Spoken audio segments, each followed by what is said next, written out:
Exercise 1.1ல் இருக்க third sum. அதில் first அப்படிச்சும் number line கொடுத்துருக்காங்க. அதுக்கு நல்ல இந்த கொஷின் மார்க் இருக்க நம்பர்ஸை நம்ம கண்டுபிடிக்கணும். ஃபர்ஸ்ட் அதுக்கு நம்ம இதில் மிக்சர் ஃப்ராக்ஷன் எழுதணும். மிக்சர் ஃப்ராக்ஷன் மீன்ஸ் எங்கேயும் கொடுத்துருந்தாங்கமே நம்ம ஈஸியாக எழுதணும். பட் இப்படி நம்பர் லைனில் இருக்கும்போது எப்படி எழுதணும் அப்படின்னா, மைனஸில் இருந்துச்சுன்னா அந்த மைனஸில் இந்த நம்பர் நோட்டில் இருக்கும். ஸோ ஃபஸ்ட்டு இந்த ரைட் சைடில் இருக்க நம்பர் தான் ஃபர்ஸ்ட் எழுதணும். அப்போ இங்கே என்ன வந்துடும், -3 வந்துடும்.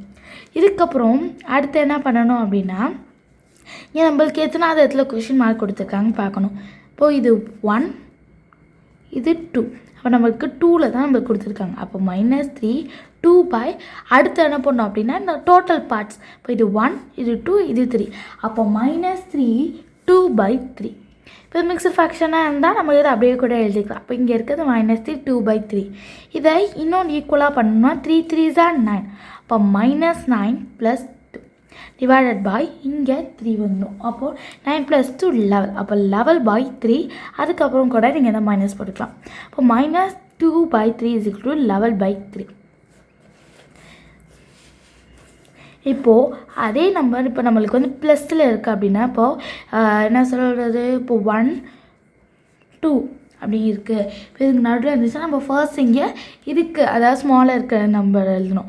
இப்போ இங்கே 2, இங்கே 3. இப்போ 2 3 அப்படின்னு கொடுத்துருக்காங்க. ஸோ மைனஸில் இருக்கும் போது ரைட் சைடில் இருக்கிறது எழுதணும். ப்ளஸ்ன்ற போது லெஃப்ட் சைடில், அதாவது இட் மீன்ஸ் 2/3க்கு நடுவில் கொடுத்துருந்தாங்கன்னா இந்த 2வை தான் ஃபர்ஸ்ட்டாக எழுதணும். மைனஸில் இருக்கும் போது தான் எப்படி எழுதணும் அப்படின்னா ரைட் சைடில் உள்ளது எழுதணும். ப்ளஸில் இருக்கும் போது லெஃப்ட் சைடில் உள்ளது எழுதணும். அவ்வளோதான், ரொம்ப ஈஸியான சம் தான். உங்களை நல்லா புரிஞ்சிருக்குன்னு நினைக்கிறேன். நம்ம அடுத்த வீடியோவில் பார்க்கலாம்.